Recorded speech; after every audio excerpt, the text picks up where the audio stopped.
Si te parece, podemos empezar ya. Ah, ok. ¿Sí? Sí. Dale.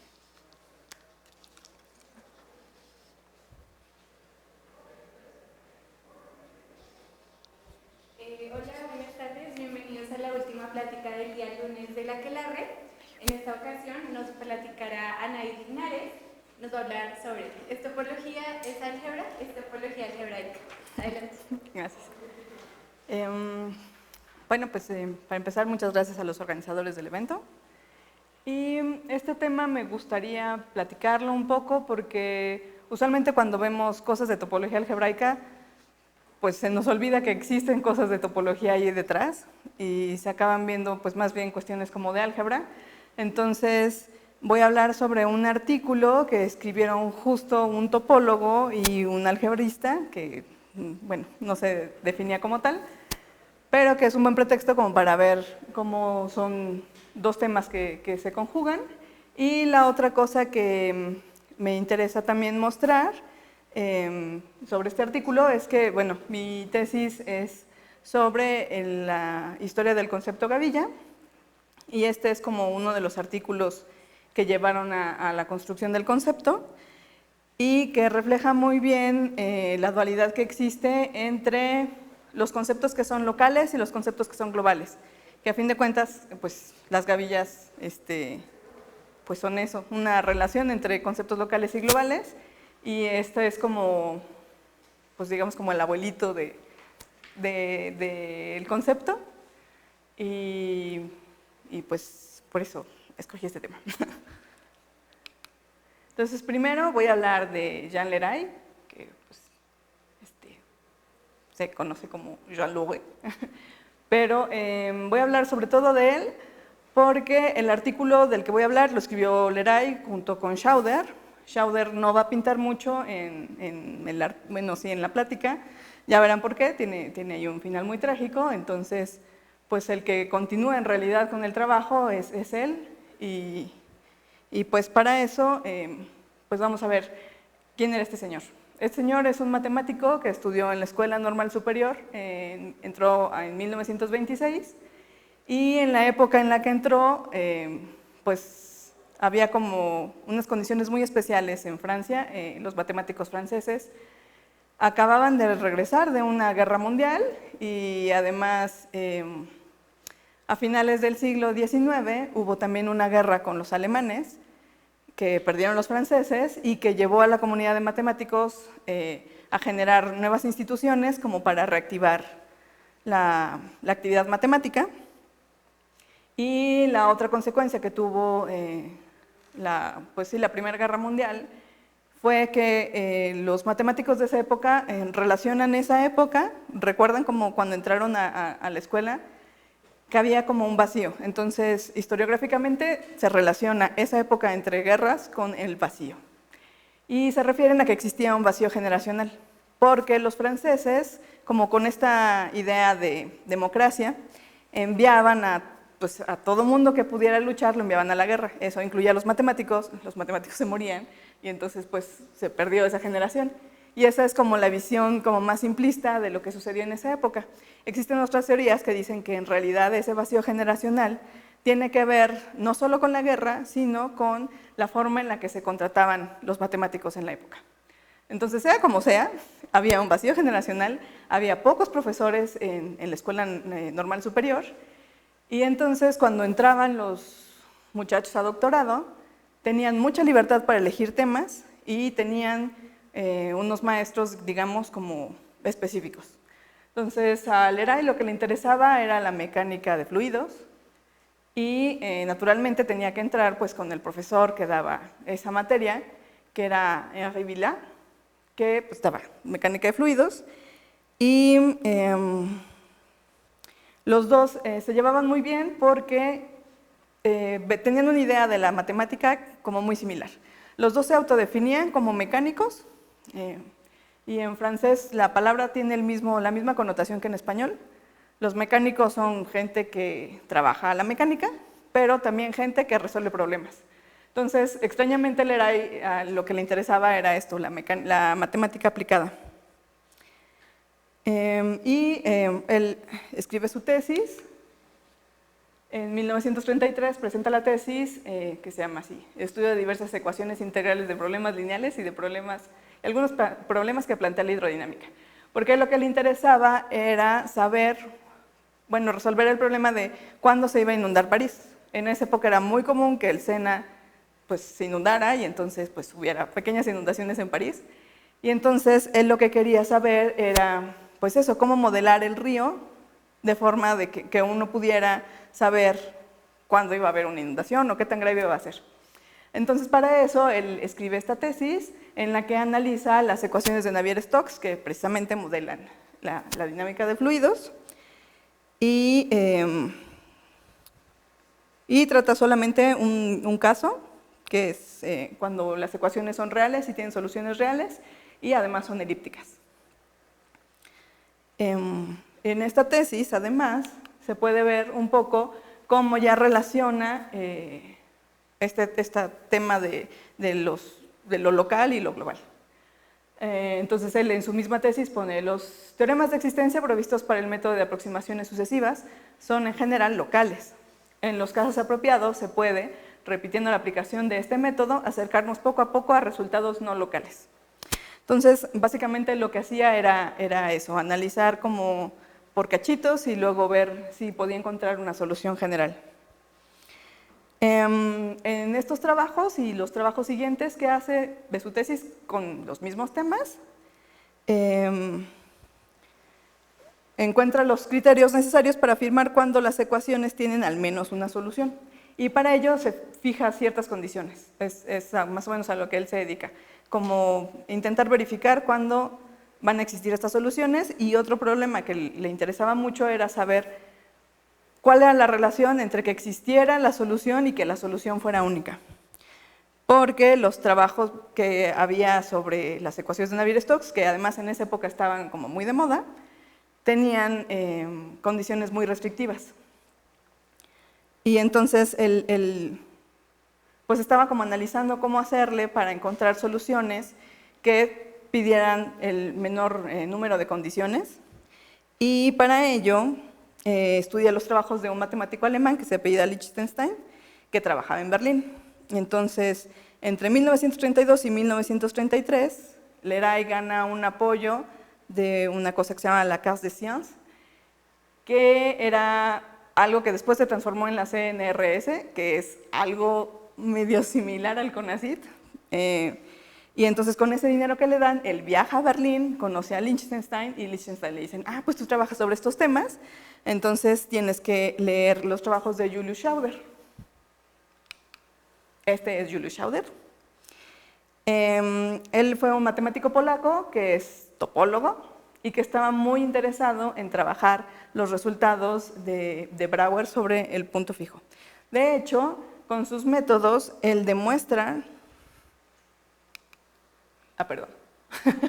demuestra los teoremas de punto fijo en los espacios de Banach. Entonces, ¿qué son los espacios de Banach?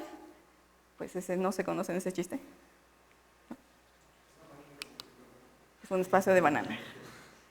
Y él trabaja estos espacios porque son los mejores espacios para definir funciones. Entonces, él da una nueva definición, una nueva demostración del teorema de punto fijo, que es que si tenemos un mapeo completamente continuo, que se mapea en el mismo, entonces en las cerraduras de un conjunto abierto, conexo, acotado y no vacío, entonces tienen punto fijo. Y el teorema de la invariancia del dominio, es que si la función está definida en un espacio de Banach, entonces esta función, que será muy especial, x menos f de x, esa función es biyectiva y mapea cualquier conjunto abierto en cualquier conjunto abierto, es decir, es bicontinua. Bueno, él está trabajando estos temas y trabaja además sobre esto que es el grado de una transformación, el grado topológico, que es una definición que da Brouwer, en el cual lo único que hace es fijarse en curvas, y entonces se fija en la función a dónde va a dar la curva y cuenta cuántas vueltas da la curva al aplicar la función. Entonces el número de vueltas que da va a ser el grado topológico, y además Brouwer se da cuenta que es invariante bajo homotopías, o sea que si continuamente transformamos la curva, el número no va a cambiar. Pero bueno, eso tiene un límite, ¿no? O sea, no puede uno tomar una curva de cualquier tamaño. Entonces, lo que hace Schauder es utilizar este mismo resultado, pero ver si lo puede transformar para poder aplicarlo a espacios de Banach y pues a espacios de funciones. Entonces, bueno, hasta ahí Leray y Schauder no se conocen. Leray ya leyó los trabajos de Schauder, pero nada más. Y después Schauder se gana una beca de la Fundación Rockefeller. Y bueno, Schauder, ya les digo que era polaco y era judío. Y entonces, en esa época, él había querido viajar a Göttingen, pero pues como era judío y estaba el nacionalsocialismo, él evita viajar a Alemania y viaja a París. Entonces, en París conoce a Leray en mayo de 1933. Leray, cuando lo conoce, le dice que ha leído su trabajo y que le parece que sus resultados pues, encajan muy bien en sus investigaciones. Y entonces a él Leray le menciona a Schauder que podían establecer un teorema de existencia que no dependiera de la unicidad local y que requería menos hipótesis de las que se conocían, y Schauder le dice, eso puede ser un teorema.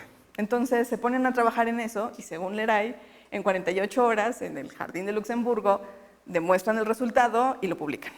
Y bueno, pues el resultado es este artículo, Topología y ecuaciones funcionales, en el cual lo que hacen básicamente es pues un poco lo mismo. Toman un punto, toman un abierto y ven qué sucede en los puntos suficientemente cercanos a los puntos que sí tienen solución. Entonces, logran dar las condiciones para las cuales pues eso va a suceder, que tomen una solución y tomen una vecindad lo suficientemente cercana y demuestran que en esos puntos pues también van a encontrar soluciones de las ecuaciones. Y básicamente lo que trabajan son este tipo de ecuaciones que no se ven muy bien, es x menos f de x igual a 0, que van a ser pues las deformaciones continuas de las funciones. Entonces, bueno, publican este artículo y proponen una mejora del trabajo de Leray para encontrar las ecuaciones de Navier-Stokes. Además añaden como ciertas ecuaciones funcionales no lineales que no habían considerado antes y aplican la generalización de esta cuestión del grado topológico. Esta es un poco la definición que encuentran ellos sobre grado topológico. El grado topológico que había encontrado Brouwer es, pues les decía, ya es el número de vueltas que puede dar la curva. Y en este caso ellos se fijan no en el número de vueltas, sino en la paridad de las ecuaciones. Entonces, en realidad los grados van a ser solamente 1 menos 1 y 0. Y cumplen como, pues los definen así, ¿no? Que pueden ser definidos como suma y además pues que no estén en la frontera, y es un poco el análogo a lo que nosotros vemos cuando vemos en las funciones complejas, esta cuestión de que podemos definir cualquier valor de la función en un abierto, pero fijándonos solo en la frontera, es como un poco algo similar. Pero entonces ellos ya lo que están haciendo es sí tomar abiertos en un espacio topológico, pero aplicado a soluciones de ecuaciones. Entonces, ya les sirve para calcular cosas, o sea, ya están hablando de cosas como más algebraicas. Ellos siguen trabajando, bueno, Leray Schauder regresa a Polonia y tiene muchos problemas porque pues, sigue siendo judío y el nazismo sigue avanzando. Entonces, de hecho, tiene que salir de su trabajo y vive de dar clases de gramática y al final, pues, la Gestapo lo asesina, entonces, pues ya no escribe, ¿no? Entonces por eso ya no pinta mucho más en esta historia. Esta es de la última carta que recibe Leray de su amigo. Leray era un hombre también un poco extraño porque en esa época no era tan común que los franceses hablaran alemán, pero Leray tenía un padre que hablaba muchos idiomas, entonces pues Leray hablaba muy bien alemán y pues no sé qué diga la carta, pero esa es la carta.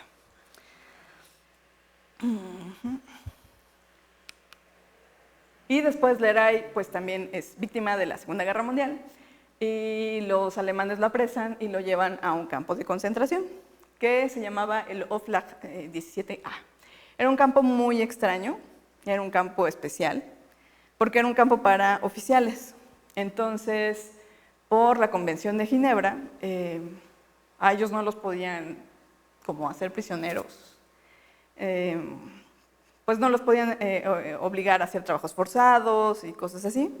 Entonces, estos muchachos hacen una universidad en el campo de concentración, que no era algo tan raro. O sea, en varios campos de concentración hicieron universidades. En este caso, también la singularidad del asunto fue que Leray, cuando lo apresan los alemanes, él pues se dedica a cosas de mecánica y estas cuestiones prácticas.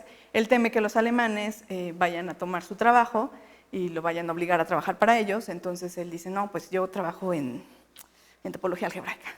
La cosa como más teórica que se le ocurrió. Y entonces, pues cuando está en el campo de concentración, él pues tiene que trabajar en topología algebraica. Logran tener una biblioteca dentro de la universidad, dentro del campo de concentración. Muchos de los materiales se los da a su tutor, Henri Villard. No sé si pinta mucho en esta historia su tutor, porque además él era editor de una de las revistas como más importantes. Entonces, pues logra como juntar ciertos materiales y dentro del campo de concentración él se pone a dar este curso de topología algebraica, que es donde continúa los trabajos que ya había empezado con Schauder.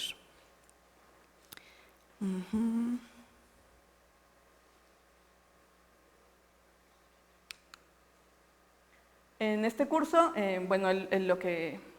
cuando sale del campo de concentración, el curso es publicado, gracias otra vez a su tutor, y en la introducción él añade esto. El curso de topología algebraica, del que soy profesor en la Universidad en Cautiverio de Oflag, expuso una teoría de ecuaciones de transformaciones y de homomorfismos que se aplica directamente a todo espacio topológico. Hasta el momento hemos desarrollado la teoría en espacios euclidianos. La presente nota resume las nociones que son base de mi curso. Yo creo que las de intersección de complejos y la de couverture, no se ve, pero estaba como en cursivas, son originales, pero no puedo asegurarlo. Y pues no puedo asegurarlo precisamente porque como estaba encerrado no podía tener acceso a los demás trabajos, ¿no?, que estaban publicando. Y efectivamente era original, había como nociones similares, pero no en ese contexto. Y bueno, pues ¿qué es la famosa couverture que él da? Él lo que hace es igual hace una analogía con el artículo de Schauder, y lo que se fija es qué pasa en conjuntos chiquitos. Él toma cerrados porque pues necesita considerar la frontera, precisamente porque necesita más bien no considerar los puntos de la frontera y entonces asegurarse de que los puntos que está tomando no están ahí. Entonces toma el espacio, toma los conjuntos cerrados y dentro de los conjuntos cerrados define complejos que le permiten definir una cierta cohomología y pues eso va a ser la couverture. Entonces está tomando un concepto que pues viene de la topología, la cobertura, bueno, la cubierta, y la redefine como un poco algebraicamente para definirla en términos de complejos. Entonces, bueno, el curso es novedoso por varias razones. El objetivo inicial de Leray era diseñar una teoría de ecuaciones y transformaciones que pudiera aplicar directamente a los espacios topológicos y para ello necesita una nueva definición de homología. Él la define como cohomología, pero en realidad está trabajando homología y cuando le dicen, oiga, usted está trabajando homología, dice, sí, ya sé, no me importa, seguiré llamándola cohomología. Y porque en esa época además la homología y la cohomología se trabajaban de una manera distinta, utilizando números de Betti y así usaban como cosas de dualidad. Y él dice, no, yo quiero una teoría en la que necesite la menor cantidad de material posible. De hecho, ni siquiera necesito un espacio base. O sea, a mí nada más me dan un espacio topológico así abstracto y yo de ahí puedo calcular cualquier cosa. Entonces, para eso define la noción de couverture. Y después de la Segunda Guerra Mundial, bueno, pues él sale del campo de concentración, publica su curso de topología algebraica, pero sigue trabajando estos temas que ya no son de mecánica, sino que ya son, pues, esto, de topología algebraica, y logra entrar al Colegio de Francia. En el Colegio de Francia, le dan un curso, además hay muchos problemas en esa época en Francia, en estas cuestiones académicas, porque acaban de salir de la Segunda Guerra Mundial. Entonces, bueno, de hecho él logra entrar al Colegio de Francia, otra vez gracias a su tutor, que le da pues una recomendación para que lo admitan. Y en el Colegio de Francia además pasaba algo como, otra cosa que era como rara. Uno cuando entraba a la Escuela Normal Superior podía tomar clases en la Escuela Normal Superior, pero también aquí. Entonces era como muy flexible. Y él dice, bueno, ya tengo yo mi curso, puedo dar el curso un poco de lo que se me dé la gana. Y entonces él elige dar su primer curso, regresando de la guerra, sobre topología algebraica y sobre la continuación de estos temas que vio en la Universidad en Cautiverio. Porque además varios de los maestros que él conocía y con los que trabajaba, pues habían muerto. Mandelbrot había muerto de cáncer, Weil estaba rezagado porque, bueno, era otro como de los alumnos como importantes, pero él no quiso luchar, entonces lo metieron a la cárcel y tuvo que salir de Francia. Entonces en esa época estaba en Brasil, entonces había muy poca gente. Entonces también por eso, pues él digamos que tenía una gran libertad para escoger los temas que quería trabajar. Y en 1946 publica una serie de artículos que serán la continuación de su curso de topología algebraica en cautiverio. Y en la introducción viene esto. Nos proponemos indicar someramente cómo los métodos por los cuales estudiamos la topología de un espacio, que se refiere al curso en cautiverio, pueden adaptarse al estudio de la topología de una representación. Una representación pues, son funciones continuas y biyectivas. Entonces, otra vez, él quiere regresar al estudio de ecuaciones para encontrar soluciones. Y en estos cursos que da, bueno, en estos artículos que son la continuación del curso en cautiverio, que son 3 artículos, empieza con esta definición. Empieza con una gavilla de módulos que está definida sobre un espacio topológico si cumple lo siguiente. A cada conjunto cerrado, otra vez, él sigue trabajando con cerrados, de puntos en el espacio, les asocia un módulo o un anillo y este será nulo si F es vacío, y además a cada pareja de conjuntos cerrados, F y F, de puntos del espacio topológico, tales que están uno contenido en los otros, se les asocia un homomorfismo, que van de un anillo en otro, y que transforma un elemento de ese anillo en un elemento de ese otro anillo, y la intersección pues también funciona bien, ¿no? Esto es algo un poco más parecido a lo que conocemos como pregavilla, pero así como más parecido. Que es la misma idea, está tomando conjuntos chiquitos, digamos, conjuntos cerrados, pero está tomando cuestiones locales para poder definir una función global. Entonces, a fin de cuentas, pues es eso, está buscando soluciones globales, fijándose solo en cuestiones locales. Al final, bueno, pues este concepto, que es además la primera página del primer artículo que sigue, bueno, que es la continuación de su curso. Después de esta definición, usa también la definición de secuencia espectral, que es como una generalización de las sucesiones exactas, que igual le conviene para la definición de homología que da, bueno, de cohomología que da, y pues eso, en esos 2 artículos da a conocer estos dos conceptos que pues son como clave, ¿no? en la topología y en la geometría algebraica. Y bueno, pues uno podría pensar, bueno, pues después de dar estas definiciones, el hombre tuvo muchísimo éxito y siguió trabajando pues estos temas que fueron tan importantes. Pues no, él en realidad, o sea, termina estos artículos, los presenta a la comunidad matemática, la verdad es que nadie los entiende porque son muy teóricos, que es además una paradoja pensando que él lo que le interesaba era la matemática aplicada, y los deja un poco de lado. Sí sigue trabajando un poco más con la definición de gavilla, pero no mucho más.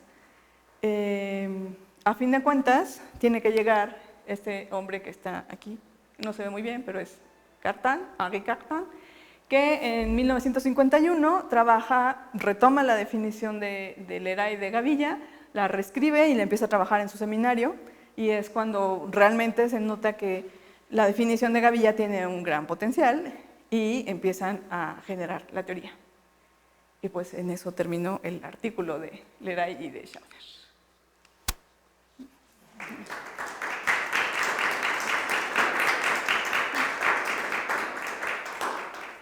¿Tienen alguna pregunta? La D que estaba atrás es un diferencial. No, es el degree, el grado.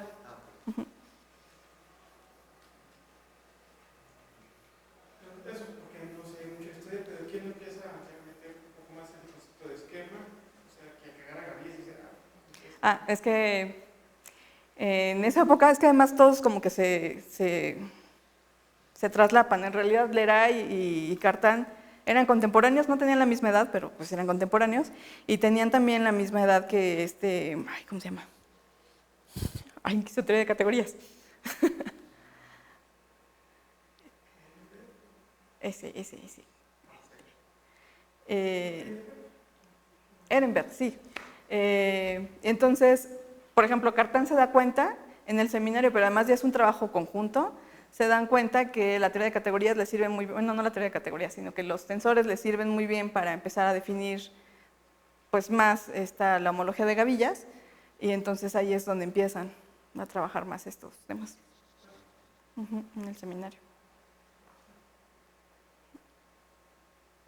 Yo también tengo otra pregunta.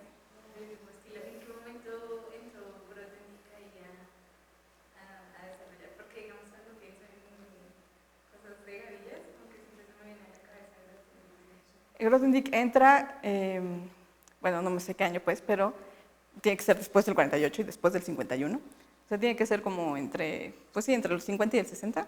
Entra a los seminarios de Cartan. Los seminarios de Cartan también fueron como muy importantes porque tenían como una particularidad, que era que los profesores eran los que daban las exposiciones. Y entonces, y además era como un trabajo conjunto, entonces empezaron a alcanzar mucha fama porque además llenaron este vacío que tenían, de que no había muchos profesores, y pues había un poco un relajo en Francia en esa época. Entonces, pues Grothendieck entra a esos seminarios, y de hecho se supone que Grothendieck entra y dice, es que yo no sé nada de esto. Entonces aprende así en poquito tiempo y pues los rebasa y les dice, pues miren, de lo que ustedes me estaban diciendo, yo creo que puedo aportar esto. Y pues aporta la teoría de categorías. Sí. Bueno, pues si no hay más preguntas, te agradecemos de nuevo, Anaí.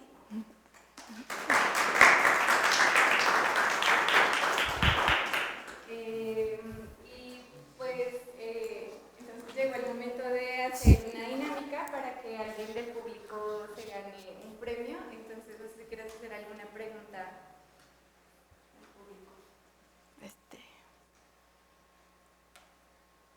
Sí. La definición de Gavilla de Leray usaba conjuntos abiertos o cerrados. Pues muy bien, felicidades.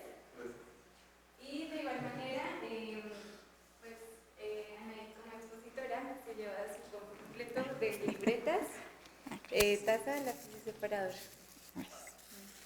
Bueno, agradecemos de nuevo a Anaí.